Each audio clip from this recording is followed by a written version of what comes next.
So tuloy-tuloy po ang ating prayer and fasting. At alam ko po na lahat tayo dito, hindi pa po tayo nakapagsubaybay. Lahat yung sama-sama tayo sa ating prayer and fasting. Pero ongoing po ang ating prayer and fasting. Every night po yan. 9:30 po ng gabi. Nagsisimula po ang ating prayer and fasting. Amen. May isang bata na nalangin sa hapagkainan. Ang panalangin ng bata ganito. Lord!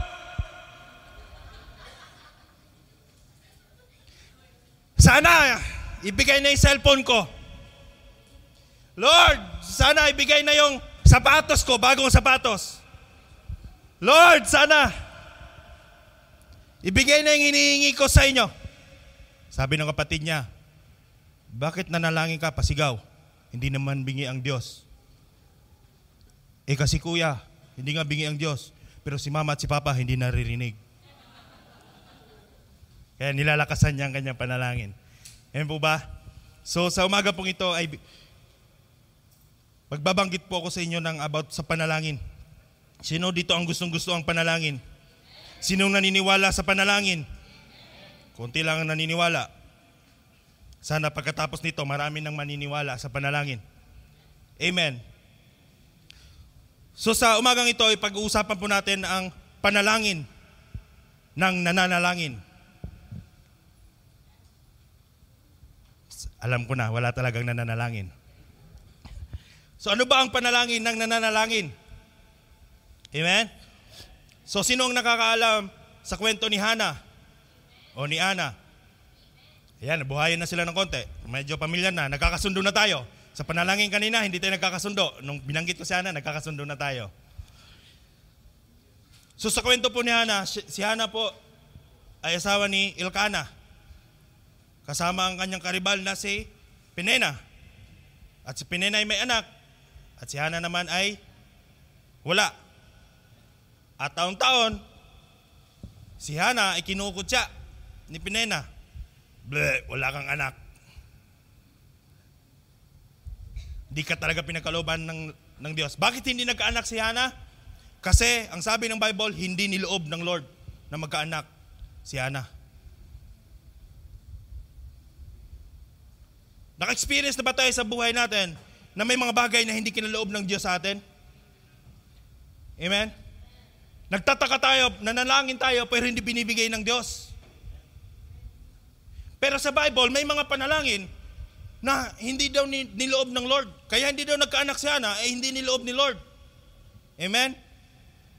So, dahil hindi niloob ni Lord, si Hana pabalik-balik doon sa cielo, sa bahay ng Diyos, nananalangin, taon-taon siyang pumupunta doon at taon-taon din siyang kinukutya ni Penina. Hanggang sa, ayaw ko na. Sabi mo sa katabi mo, ayaw ko na. Pumunta siya mag-isa at nanalangin sa Panginoon, lumuhod at nang hiningi niya, humingi siya ng isang anak. At pagkatapos dininig po ng Diyos yun. Napakagandang kwento, tama po ba? Parang ang dali lang natin sabihin na, si Hana nagkaroon ng miracle, sana ako rin. Amen? Sa umagang ito, gusto kong tanungin, bakit nanalangin si Hana? Bakit nanalangin siya sa Panginoon? Tayo, bakit tayo nananalangin sa Panginoon? Bakit tayo nananalangin na alisin tayo ng Lord dun sa sitwasyon natin ngayon? Bakit nananalangin tayo sa Panginoon? Lord, pasensahin mo naman ako. Financial breakthrough, Lord God. Lord, palaguin mo aking negosyo. Bakit tayo nananalangin ng ganon? Si Hana, bakit siya nananalangin ng ganon? Ibigay mo na sa akin yung anak. Na dapat maipagmamalaki ko. Kasi lagi akong kinukutya. Una-una, nananalangin si Hana dahil sawa na siya sa sitwasyon niya. Kaya minsan sa atin, bakit hindi ka nananalangin ng ganito? Kasi hindi ka pa sawa sa sitwasyon mo. Hindi pa tayo sawa sa sitwasyon natin. Dumating sa point na si Hana nanalangin.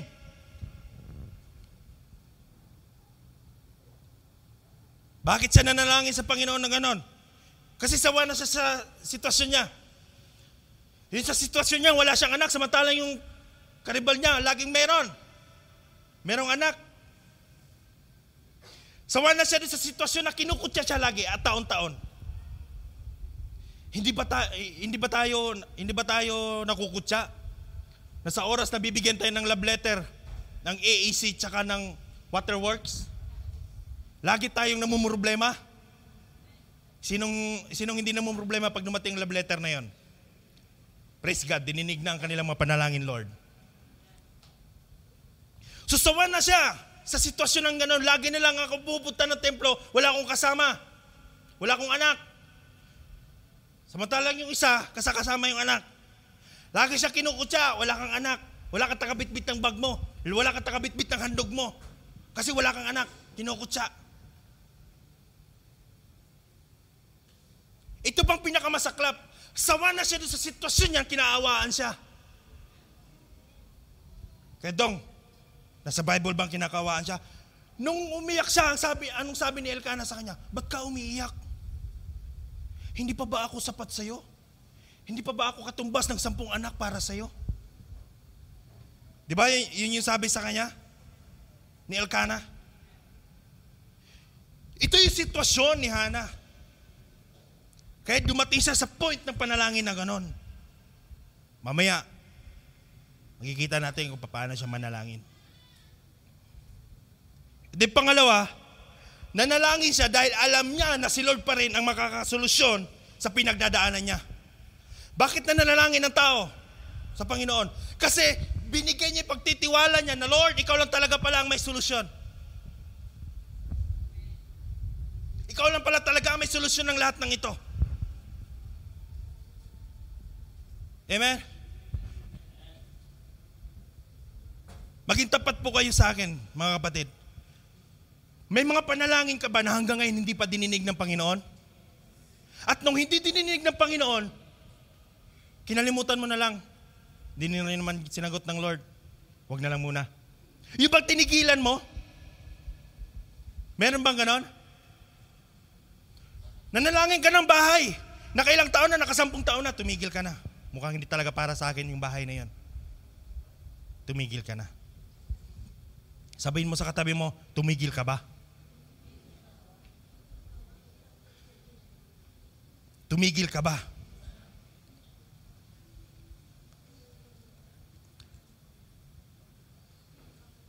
Kasi ang alam ni Hana, kaya siya nanalangin sa Panginoon kasi alam niya na si Lord lang ang makakasolusyon ng problema niya. Makakasolusyon ng sitwasyon niya. Dahil alam niya na si Lord ay makapangyarihan. At dahil alam niya na si Lord ang hindi nagkaloob sa kanya ng anak. Sabi ko, Lord, may something. Ikaw ang hindi nagkaloob kay Hana, pero si Hana humihingi sa iyo ng anak. Come on. Si Lord ang hindi nagkaloob kay Hana. Hindi niya niloob na magkaanak si Hana. Pero kanino siya humingi? Ha? Kay Lord pa rin. Sa madaling sabi, alam ni Hana na kaya din niyang gawin ni Lord yun sa kanya. Kasi niloob ni Lord eh. Gustong loobin ni Lord na magkaroon siya ng anak. Pero hindi niloob eh. Ibig sabihin, meron pa rin kay Lord yun. Nandun pa rin kay Lord yun. At alam ni Hana kung kanino siya manghihingi. At alam ni Hana kung paano niya hihingiin yun. Tanungin mo ka sa katabi mo, alam mo ba kung paano hingiin?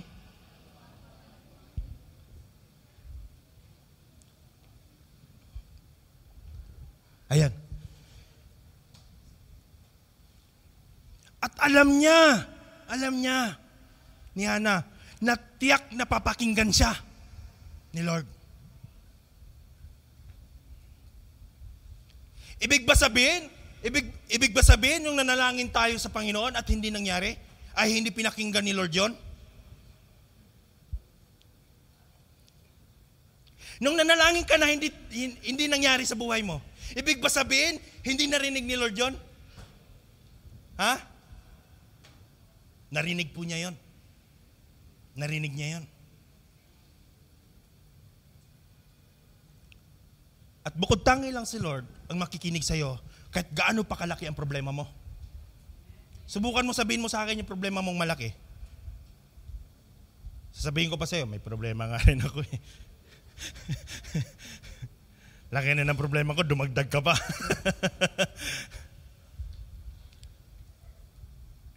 Iba't tipo nilapitan mo, itulungan mo naman ako.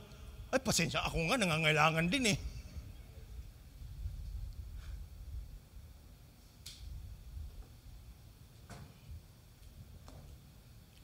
Nung nananalangin si Hana, pumunta siya sa cielo, sa tahanan ng Lord. Pero, hindi lang siya basta nanalangin lang doon. Yung panalangin niya, kakaiba yung panalangin niya. Yung hindi niloob ng Lord sa kanya, gusto niyang kunin.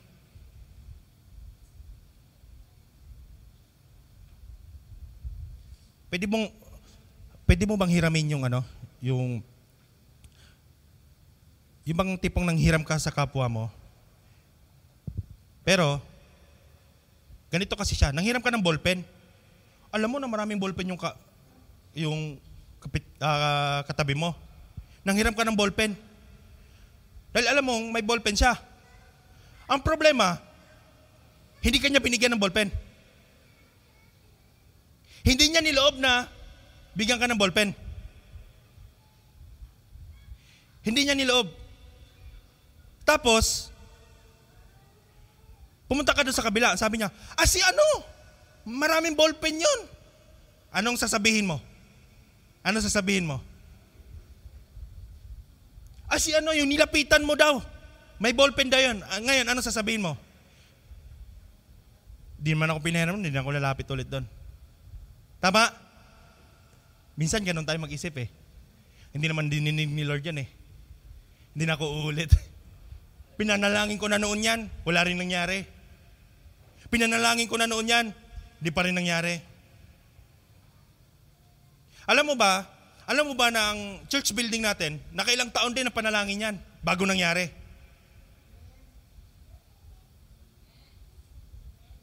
Ilang taon bago nakapagtirik ng ng poste. Ilang taon na postpone yan. O sige, ngayong taon na ito, dapat makapaghukay na tayo. Lumipas na lang 2 taon, walang nahukay. Ibig ba sabihin, hindi dininig ni Lord yung panalangin natin? Dininig ni Lord. Dininig ni Lord.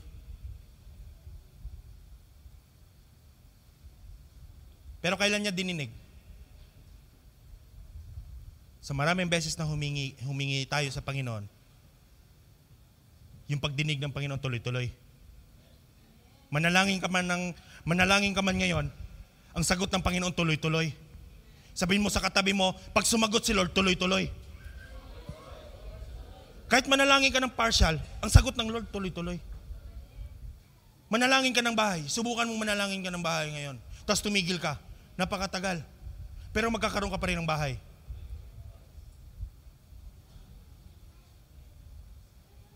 Bakit? Nung nanalangin ka at tumigil ka, hindi kinalimutan ng Lord yun. Dahil nanalangin ka. Pero, ikaw tumigil ka, si Lord hindi tumigil hanggang sa point na niloob na ng Lord na bigyan ka ng bahay. Nanalangin ka ng sasakyan. Kami dati, nanalangin talaga kami ng masasakyan, kahit motor lang. Kasi sabi sa amin 10 years from now, pag wala ka pang sasakyan o kay motor, sasagasaan kita. Takot ako masagasaan Sinikap ko. Hanggang 10 years. Sabi ko, Lord, tulungan mo naman kami, Lord. Kami masakit, sasagasaan na kami.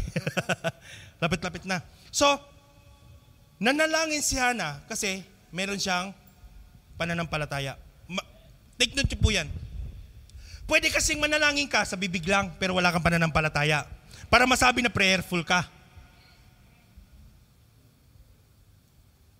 Pero yung panalangin na may pananampalataya, nakakapagbukas ng tiwala ng Diyos. Pagka ikaw ay nanalangin na may pananampalataya, tiyak si Lord, hindi kanya hihindian. Alam ni Hana. Sabihin mo sa katabi mo, alam mo rin ba?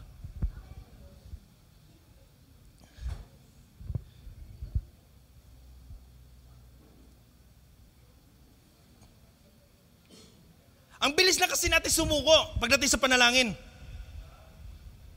Pagdating sa panalangin, ang bilis natin sumuko. Wala tayong kaalam-alam na sa mga Bible, yung mga taong kalapit ni Lord, yung mga propeta pag nanalangin, minsan hindi sila nakakatanggap na instant. Tapos gusto mo kaagad pag nanalangin ka, instant. Nakailang luhod muna bago nagkaroon. Ang problema sa atin, lumuluhod tayo.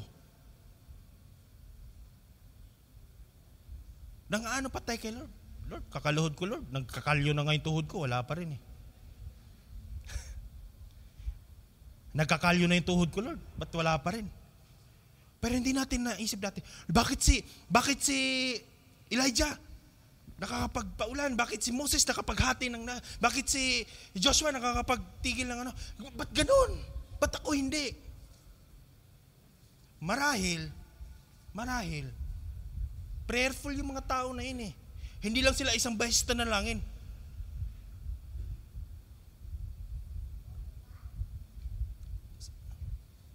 Sabi nga nila dati, don't expect without inspect. Huwag ka daw mag-expect kung wala kang in-inspect.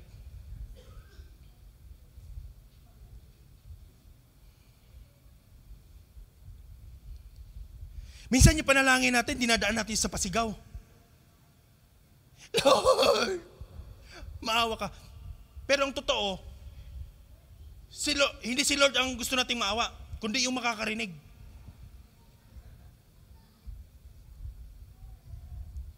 Tama o totoo? Minsan nananalangin tayo na sana magpadala si Lord. Gusto natin ng instant na answer. Nasanay kasi tayo sa mga instant noodles. Lalagyan mo lang ng mainit na tubig, mamaya pwede mo nang kainin.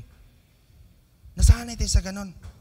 But alam nyo ba, si Ana, taon-taon nananalangin sa Panginoon. Sa palagay mo, ano panalangin ni Hana pag pumupunta ng templo? Pag pumupunta doon, sa bahay ng Panginoon. Sa palagay mo, hindi lang iisa ang kanyang panalangin? Hindi lang magkaroon ng anak? Taon-taon siya kinukutsa eh. Ibig sabihin, taon-taon di siyang nanalangin, Lord, bigyan mo naman ako ng anak. Lord, bigyan mo naman ako ng anak. Lord, bigyan mo naman ako ng anak. Taon-taon. Ilan yon? 2. Kunti lang, 2 taon lang. Taon-taon lang daw eh. Taon-taon siyang nanalangin. Tayo, si Hana, nanalangin, taon-taon tayo, nanalangin tayo pag may pagkakataon.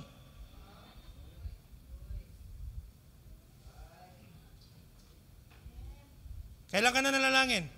Pag may pagkakataon. Prayer meeting tayo. Tsaka na pag may time. Busy pa eh. Tara, church tayo. Pag may time na lang. Hindi mag-expect ka, Lord, ba't mo ko pinabayaan, Panginoon? Naglilingkod naman ako sa'yo. Ba't mo ko pinabayaan, Lord? Hindi ka pinabayaan. Gusto kanyang i-bless. Pero, pag may pagkakataon, Lord, gaano ka? Sabi nung Lord, gaano katagal sa'yo yung million years? Sabi ni Lord, minutes lang. Ganun ang kasimple, di ba? Minutes lang. Sabi kagad niya, ang bilis lang. Lord, pwede mo ba akong bigyan ng bahay, lupa, pati sasakyan? Ang sabi ni Lord, just a minute. Walang nakakuha. Mamaya nyo pa maisip yon. Wala talaga nakagets. Buti pang manok, may nuggets.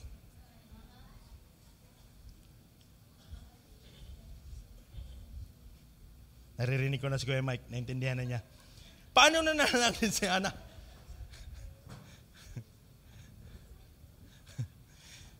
Nagets nyo na ba? Share nyo naman. Paano nanalangin si Ana?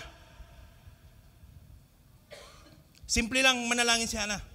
Lumapit siya kung sino siya.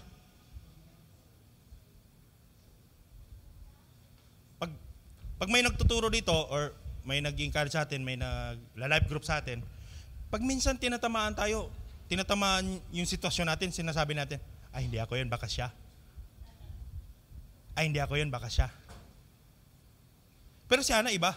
Nung lumapit siya sa Panginoon, lumapit siya kung sino siya. Ako po isang baog. Ako po hindi pinagkalooban ng Diyos. Ako po yung walang anak. Ako po yung kinukutsahan lagi. Si Hana yun eh. Nanalangin siya kasi sawa na siya sa sitwasyon niya. At ang panalangin niya, Lord, lumapit siya kung sino siya. Ako po si Hana. Walang anak. Kinukutsa lagi. Kinaawaan pa. Hindi ka ba magsasawa dyan sa ganyan sitwasyon? Wala ka ng anak or wala ka ng maipagmamalaki. Wala ka ng maipagmamalaki. Kinukutsa-kutsa ka pa. Sabi ni Hana, hindi po pwede ito. Lumapit si Hana. Diyan ba? Yan. Pangalawa, nanalangin siya ng may pagpupuri.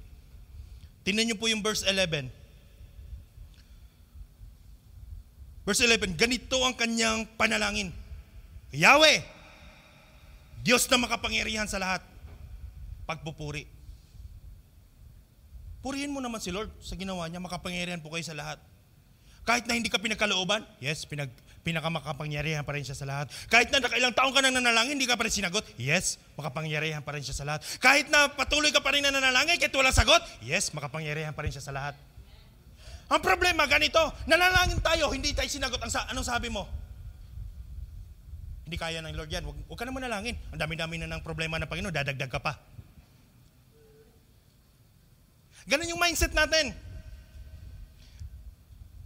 Pero, si Hana, iba manalangin. Meron siyang pagpupuri sa Panginoon. Kailan tayo nanalangin na nagpuri ka sa Panginoon? Minsan pag nanalangin tayo, on the spot, Lord, pahingi naman ako ng ganito. Purihin mo naman si Lord. Magbigay naman tayo ng papuri sa Kanya. Ikaw po ang makapangyarihan sa lahat. Ikaw po yung Diyos nila Abraham, nila Jacob. Ikaw po yung makapangyarihan. Ikaw po yung nagpagawa kay Noah ng arka nang sa ganun maaligtas sila. Bigyan natin ng papuri si Lord pag nanalangin tayo. Pangatlo, nanalangin siya ng may kahabagan sa Diyos. Tayo, meron lang tayo kahambugan para sa Diyos. Lord, bless mo naman ako ng ganito. Pag binbless mo ako ng ganito, Panginoon, lahat ng mga wala nang maghihirap diyan, Panginoon. Lahat ng mga bibigyan ko na po ng bahay. Bless niyo naman ako, Lord. Ba't panalangin, Lord? Sa oras po na ito, mas kailangan po namin ikaw. Mas kailangan kita ngayon, Panginoon. Hindi ko kayang gawin ng lahat ito. Ibang may pagpapakumbaba. Pag nanalangin tayo, Lord, bigyan mo naman ako ng ganito, nang sa ganun. Yung kapitbahay ko kasi meron ng ganito eh. Ako na lang yung wala. Bigyan mo naman ako. Sa ganun ginamita mo pa ng nang sa ganun mapakita ko sa kanya na buhay ka talaga.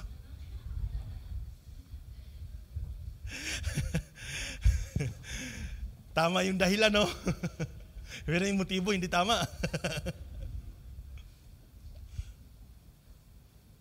Lord, palaguin mo naman yung negosyo ko.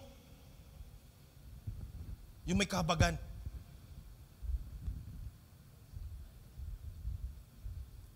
Kasi alam natin, nakailang try na tayo, wala talagang nangyayari. Hindi lumalago.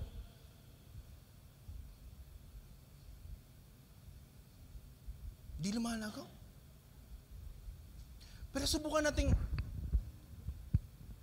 natin na manalangin tayo na may kahabagan. Ay may pagpapakumbaba. Kababaang loob. May pagpapakumbaba sa Diyos. Subukan natin manalangin ng gano'n. Yung bang tipong, wala naman talaga tayo may pagmamalaki. Tayo lang yung pilit na magmalaki. Pero walang-wala naman talaga. Kapangyarihan pa rin ng Diyos ang magwawagi bandang huli. Pag niloob ng Lord na hindi ka bigyan, wala ka tayong magagawa. Anong gagawin mo?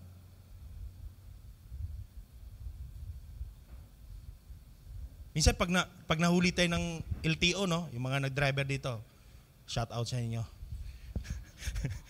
Pag nahuli tayo ng LTO, kaya may nanghuli sa atin, ang baba natin eh. Ay, pasensya na sir, di ko po talaga alam sir. Bago lang po kasi dito sir eh. Lahat ng kababaang loob, ibibigay mo. Nang sa ganon, hindi ka titikitan. Anong gagawin siya ng enforcer? Isip-isip niya, kawawa naman to. Sige, dandahan ka na lang ha. Tayo iba eh. Minsan tayo ganito. Pagtingin ng driver sila, wala pa akong lisensya, sir. Di mo ba alam na bawal mag-drive na walang lisensya? Alam ko, sir. Ba't ka pa rin nag-drive? Hindi ko naman alam, manghuli kayo ngayon eh. Minsan ganun tayo mag-isip. Ba't nandiyan? Di ko naman alam, Lord, na ngayon na pala yun. Di ko naman alam na kailangan palang magpakumbaba.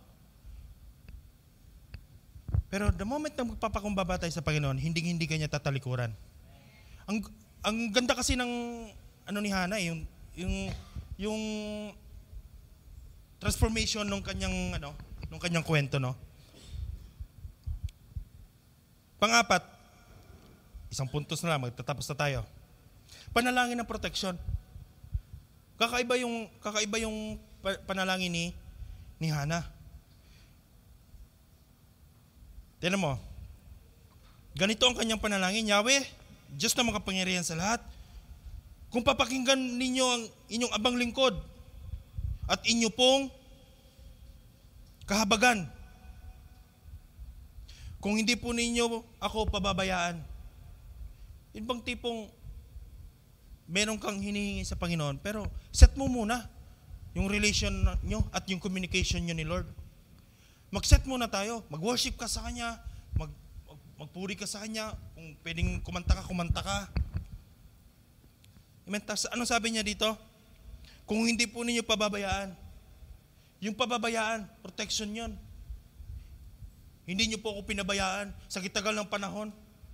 Hindi niyo pa rin ako pinabayaan. Yung iba nun, pagka hindi pa dininig na magkaroon ng anak, yung iba baka makapag-isip pa magbigti. Pero hindi siya pinabayaan ng Lord. Tuloy-tuloy pa rin protection sa Kanya. Panalangin ng protection. Sabi niya dito sa halip, ay pagkalooban niyo ako ng anak. Panglima, panalangin may pangako. Pag pinagkalooban niyo po ako ng anak, ibibigay ko po siya sa inyo bilang maglilingkod sa inyo habang buhay. At hindi ko rin puputulin ang kanyang buhok.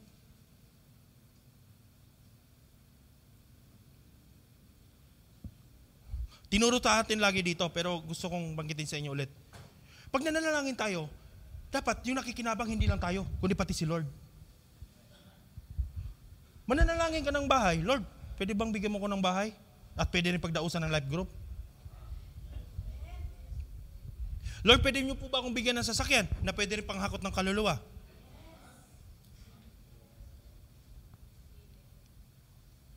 Lord, pwede niyo po ba akong bigyan ng trabaho na kaya mag-support sa church? Lord, pwede niyo po ba akong bigyan ng business na yung business na yon magsusupport at magpapatayo po kami ng church? Lahat ng pinapanalangin natin dapat meron si Lord. Sabi mo sa katabi mo, dapat lagi meron si Lord. Huwag tayong madamot sa natin, sa panalangin natin. Kasi nanghihingi tayo. At lahat ng hinihingi natin, dapat mayroong 10% si Lord. Nakita ko ganito. Nung hiningi ni Hana si Samuel, hindi pa Samuel yung pangalan, nung humingi siya ng anak, siyempre, firstborn, first tithes. Yun yung hinahandog niya. Every time na manghingi ka sa Panginoon, dapat may porsyento si Lord. Nanghihingi tayo ng good health, tas hindi tayo naglilingkod sa Kanya. Manghihingi tayo ng trabaho, tapos wala rin pala tayong time sa Kanya. Hindi ko naman sinasabi na alaanan mo ng time. Alam mo, marami tayong mga bagay na pwede natin bigyan ng importansya si Lord. May mga life group tayo. Kung pag umaga ka, may mga life group tayo. Kahit may pasok ka ng Sunday, may mga Wednesday tayo. May mga momentum tayo. Word of God pa rin naman yun eh. Bibigyan lang natin si Lord ng halaga. At hindi lahat ng panalangin natin, wag tayong umasa na ibibigay kagad ng Lord 'yan. Alam mo yung mga prayer warrior dati, naghihintay. Naghihintay na dinggin sila ng Lord. Tayo mainipin tayo. Pupunta ka ng momentum prayer, nagpe-pray ka, hindi niloob. Ay, ayaw ko na mag-momentum. Walang nangyayari. Hindi, may nangyayari. Kaya kang umalis kasi nangyari na Kaya nga nawala ka kasi may nangyari. May nangyayari. Sabihin mo sa katabi mo, may nangyayari. Ang panalangin natin sa Panginoon, ang panalangin natin kay Lord, hindi lang yan basta binitawan mong panalangin, kundi ang panalangin natin may kalakip na pangako. Pangako na naman tayo. Nangako Lord, pagkalooban mo lang ako ng isang anak. Pangako. Paglilingkurin ko siya habang buhay. Sa'yo siya maglilingkod. At ito pong bata natin, si Samuel po ito. Sabi natin, Day, si Samuel, kasalubong ko lang yung kanina doon Iniyaya ko magsimba, ayaw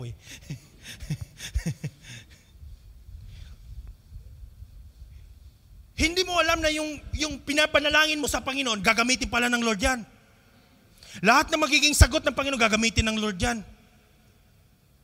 Sabi mo sa katabi mo, lahat ng pinapanalangin mo sa Panginoon, gagamitin niya yan.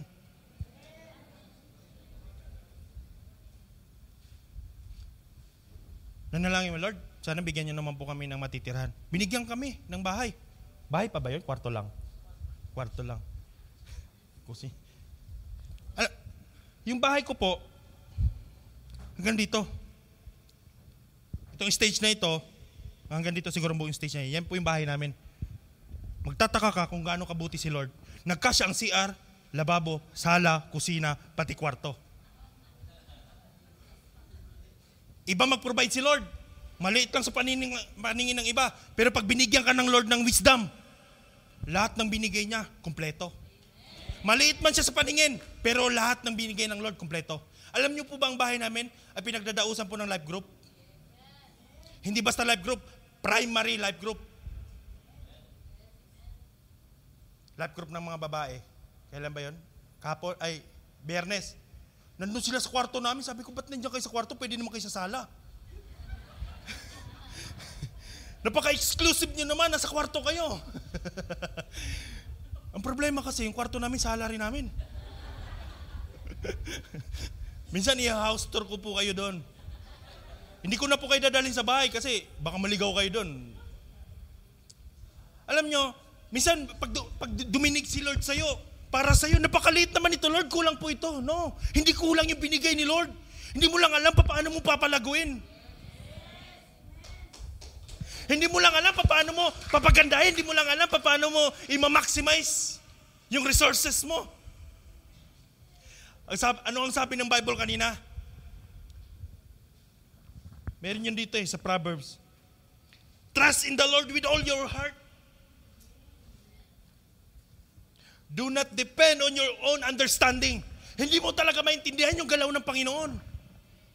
Pero kapag naniniwala ka sa Panginoon at binigay niya sa iyo yun, ibig sabihin meron siya plano para doon. At nung may plano siya para doon, ikaw ang bahala. Ikaw ang bahala paano mo papalaguin yun. Si Kuya Robert, binigyan lang naman paano magtimpla ng fruit salad dyan Yung timpla lang ang binigay. Mahirap na pati sila pagbebentahin pa niya. Binigyan mo na ako, Lord Ikaw naman magbenta. No, hindi. Ang pagbebenta, nasa kanya na yon. Wisdom niya yon. Nananalangin tayo ng something, pero ang gusto natin, ang gagawa si Lord pa rin. Si Lord lang ang didinig, pero tayo ang gagawa. Nananalangin tayo ng church building. Nakailang years bago na simula. Bakit? Si Lord kasi hindi naghukay Hindi si Lord. Nag-provide si Lord. Hindi lang kasi natin nahukay agad. Pero nung hinukay natin, pinabayaan ba ng Lord? Hindi. Nung nagsimula na maghukay, tuloy-tuloy hanggang ngayon. Ongoing po yung ating church project. Nag-provide ba si Lord? Yes, nag-provide si Lord. Isang provide ba? No, hindi. Nung sinabi ni Lord ay ipoprovide ko, gumalaw ka. Anong ginawa ni Hannah? Kanino tayo nangihingi? doon sa hindi nagbibigay. Kung sino ang hindi nagbigay sa kanya, alam niyang meron yon, hindi lang nagbigay. Alam niyang meron si Lord nun, hindi lang binigay. Anong gagawin mo? Hingin mo, kulitin mo. Gawin mo ang lahat. Gawin mo ang lahat. Alam mo, nanalangin si Hana, taimtim na nanalangin si Hana. Sabihin mo sa katabi mo, taimtim. Hindi itim-itim, taimtim. Taimtim na nanalangin si Hana. At habang nanalangin si Hana, nanginginig yung kanyang labi. Nag-i-speak in tongue. Ang sabi ni Eli, sabi niya, lasing yata tong babae na ito.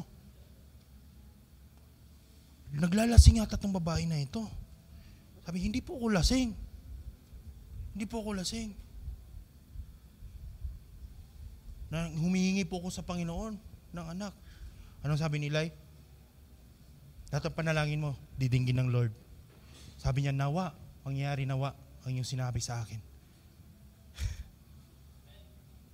Tanungin kita kapatid, yung leader mo ba, nagsabi ba sa'yo, kaya mo yan? Yung pastor mo ba, sinabi ba niya sa'yo na, kaya mo yan kapatid? Ituloy mo lang yan?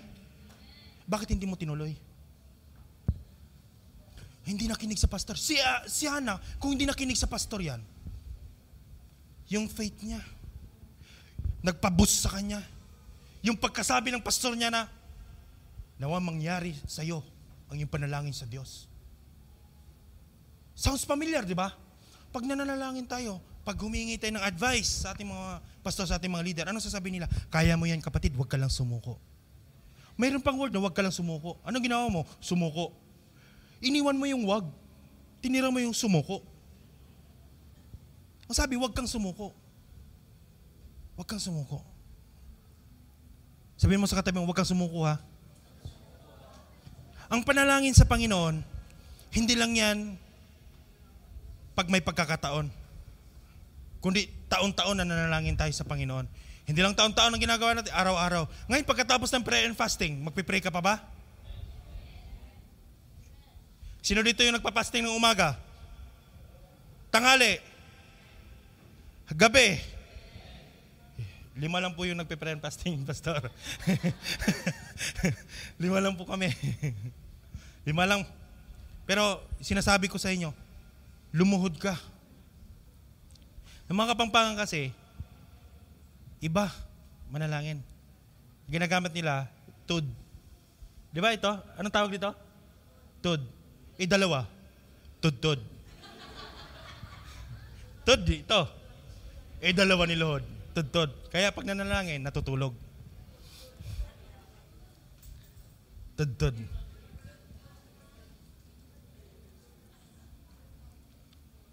But gusto ko po kayong encourage na yung panalangin natin noon,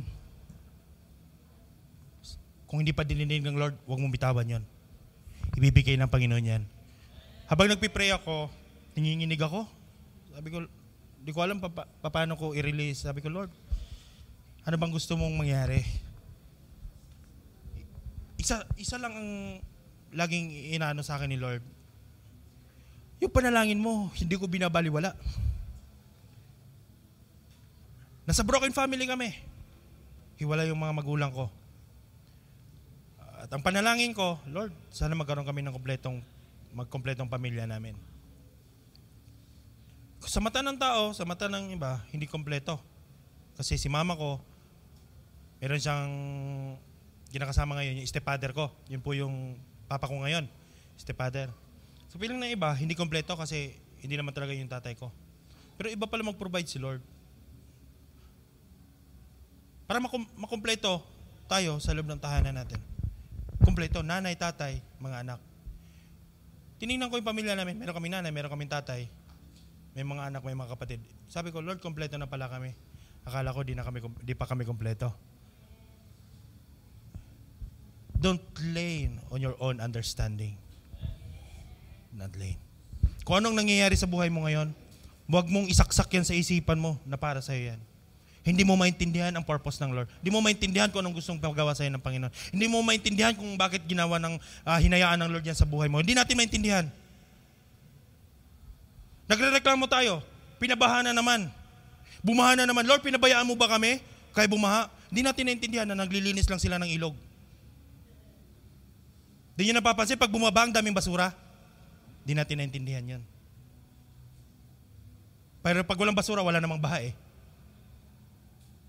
Pero ang nakikita lang natin, pinabayaan niya tayo. Hindi pinabayaan. Nililinis lang ng Lord.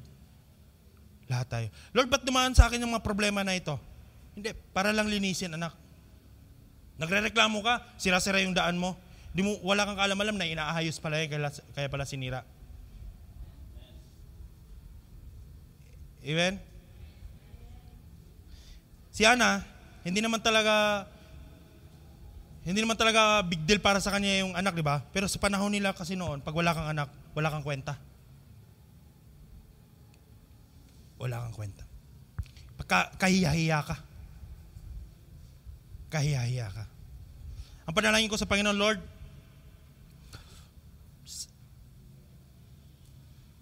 marami pa akong gusto ipanalangin sa iyo, Lord, pero ang isa sa pinapanalangin ko sa Kanya, gawin mong lubos na instrumento ang buhay ko, na maging instrumento ko para magkaroon pa kaming mga kabataan na maililigtas. Marami pa kaming mga kabataan na maaabot. At natuwa naman ako sa life group namin.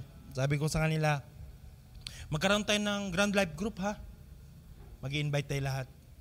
So, pumayag naman sila. Mag-grand life group daw kami. So, expect namin sa life group ng grand life group next month, meron kaming 24, no? 28 na mag-attend. Yun yung target namin. So, nagkaroon na kami ng planning. So, isang beses lang yun, isang buwan. Grand life group namin. Kumbaga, sama-sama na kami nandoon. So, sabi ko, Lord, ito yung hawak ko eh. Kukunti lang po kami. Anong gagawin ko? Ang sabi kasi ng Bible, lahat ng harvest ready na. Yung worker na lang ang Hindi, the worker is few. Naniniwala ako na hindi lang sa kukunti ang worker. Kukunti lang ang sinesend natin. So sabi ko, ang panalangin ko, Panginoon, ay growth, Panginoon, ng ministry ng Vision Church. Lahat kami nandito. At hindi po nalalayo sa panalangin ni Hana, na kung saan nanghihingi siya ng anak, ibig sabihin, meron pong multiplication. Meron pong panghingi sa iyo na may pangako. Lahat ng hinihingi ko sa Panginoon may pangako. Amen. At lahat ng hinihingi ko sa Panginoon, automatic ibabalik ko sa Kanya. Tandaan natin lagi, sa panalangin, kung mananalangin ka sa Panginoon, huwag mong kakalimutan ang porsyento ni Lord. Huwag mong kakalimutan ang porsyento ni Lord. Parang tithes lang yan. Bibigay sa'yo, automatic. Merong tithes. Kaya makikita mo, ipapanalo ko kayo, ipapanalo ko ang buong Israel. Maglingkod lang kayo sa akin. May kapalit. Pero iba ang panalangin ni Hana. Lord, bigyan mo ko ng anak. Itong nagustuhan ko. Yung babae dati na hindi nilooban ng anak, binigyan ng anak.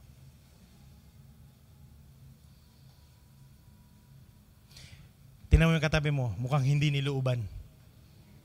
Pero ngayong umaga bibigyan yan. Pwede po ba tayong tumayo lahat? Ibibigyan ka ng Panginoon. Ibibigay na ni Lord sa'yo. Alam niyo, pagkatapos manalangin ni Hana, umuwi siya. Nung pagka-uwi niya, syempre, nagsiping sila ni Elkanah, nabuntis na kaagad siya. Nagkaroon na kaagad siya ng anak. At ang pangalan ni Samuel, na ibig sabihin ay, iniloob ka ng Panginoon sa akin. Pinagkaloob ka ng Panginoon. Sa umagang ito, gusto kong sabihin sa iyo, kapatid, ano man ang magiging panalangin mo ngayon, bigyan mo lang ng pangako sa Panginoon na para kay Lord yan. Ibibigay sa iyo ng Panginoon yan. Kagabi pa po ako, hindi ako basta makatulog, nagpipray ako, nanginginig ako, Lord, ano bang ibig sabihin nito, Lord? Ano bang gusto mong mangyari? And then, sabi niya, hindi ko kinalimutan yung mga panalangin mo. Hindi ko kinalimutan yung mga panalangin mo. Mula noon, kung ano yung panalangin mo, hindi kinalimutan ni Lord yan. Tayo lang ang bumitaw. Pero si Lord hindi niya kinalimutan yan. Taon-taon si Hana pumupunta doon, nagpe-pray. Anak, bigyan mo na ako, anak. Ang panalangin ng mananalangin,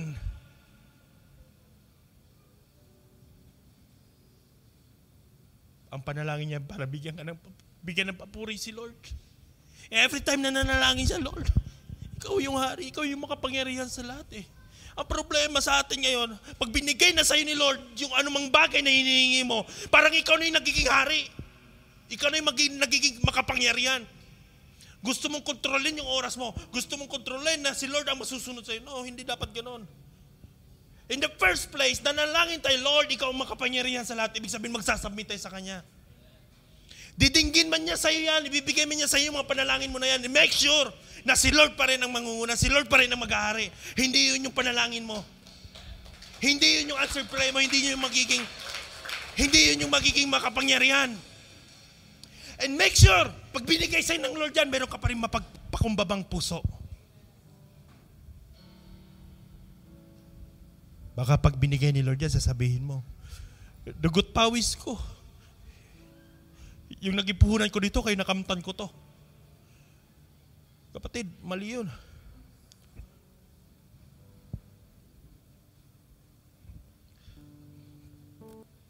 When you pray to the Lord,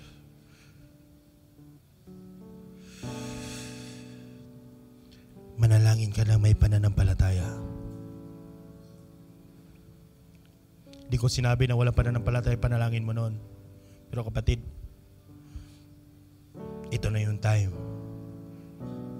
Ito na yung time. Ito na yung time. Manalangin ka ulit. Manalangin ka ulit. Sa palagay mo ba, yung panalangin ni Hana, ganyan ang panalangin niya noon, nung hindi pa dininig ng Lord? Hindi ako naniniwala. Yung panalangin ni Hana noon, tsaka panalangin na nakasulat dito ngayon, magkaiba yon. May panalangin ka noon, na hindi pa dininig ng Lord. Ipanalangin mo ngayon. Ibahin mo. Yung panalangin ni Hana noon na gusto niya magkaanak, hindi ko alam kung anong klaseng panalangin yun. Kapatid, yung panalangin mo noon, hindi ko alam kung anong klaseng panalangin yun. Pero yung panalangin ni Hana dito ngayon na gusto pa rin niya magkaroon ng anak, iniba niya. Inuna niya muna si Lord. Hindi muna siya nanghingi. Unahin mo muna si Lord. Unahin mo si Lord. Ikaw ang makapangyarihan sa lahat. Kaya mong baguhin ang lahat. Kaya mong gawin sa akin lahat ng ito. Pero sana bigyan mo akong mapagkumbabang puso pag dininig mo na to. Sa palagay mo, ano ang puso ni Hana noon pag nanghingi ng anak? Lord, sa palagay ko lang. Kung kinukutsa kasi siya, ni Penina eh. Kinukutsa siya eh. Paano kung dininig na ni Lord noon yon? Hindi ayos ang puso niya. Ipagmamayabang lang niya yung kay Hana, ay kay Penina. Ipagmamayabang niya lang yun. Ayaw ng Lord na ipagmayabang mo kung anong meron ka para sa sarili mo. Pero ipagmayabang mo para kay Lord, gugustuhin niya yun.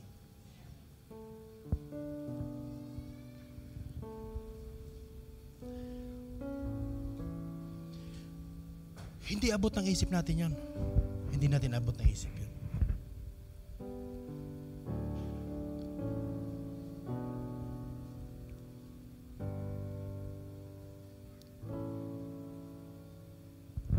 Pwede bang manalangin tayo sa umagang ito?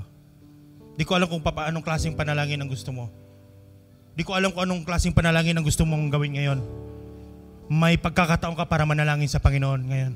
Baguhin mo yung panalangin mo.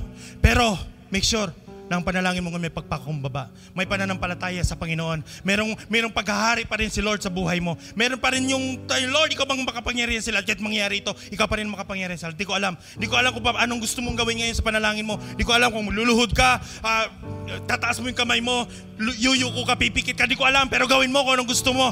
Yumuko ka. Di ko alam. Ang alam ko lang ngayon, kapatid, sasagutin ni Lord yung mga panalangin natin ngayon.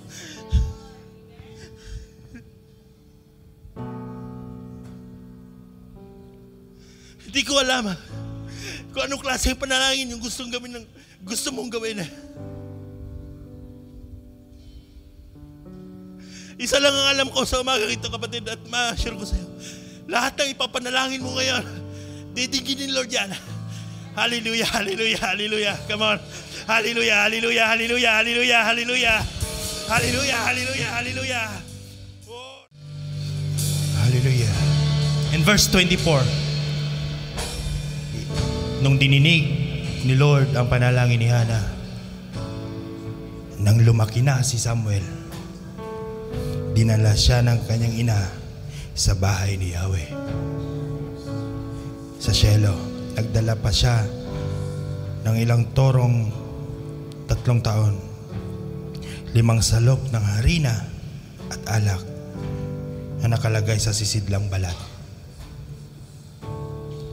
Matapos ihandog ang baka, dinala niya kay Eli ang bata.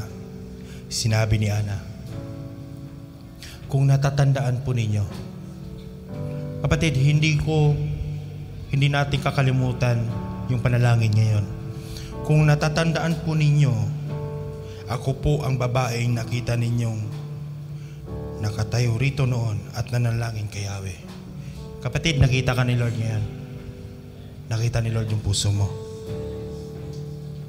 Hiniling kong bigyan niya ako ng anak at binigyan niya nga po ako. Kaya naman, inihahandog ko siya kay Yahweh upang maglingkod sa Kanya habang buhay. Pag dininig na ng Panginoon, paalala ko sa iyo kapatid, nangako ka kay Lord ngayon, pag dininig na ng Panginoon yung panalangin mo, please, bumalik ka at ibalik mo ano man ang pinangako mo para sa Panginoon.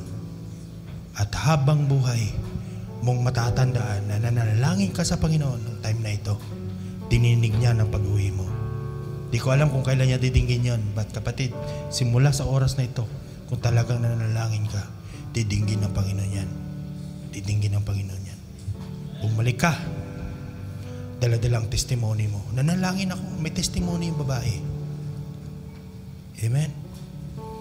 Panginoong Diyos, maraming salamat po sa presensya mo, sa Espiritu na binigay niyo ngayong umaga na ito. Ang panalangin na ito ay simula lang.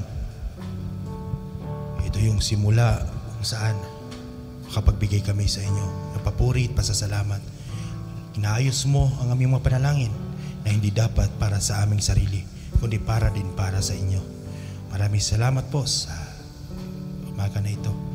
Hayaan nyo ng bawat isa sa amin na nandito na nanalangin ng mataimtim, tingin mo ang panalangin ng iyong mga anak. Pinupuri ka namin sa pangalan ni Jesus. Amen.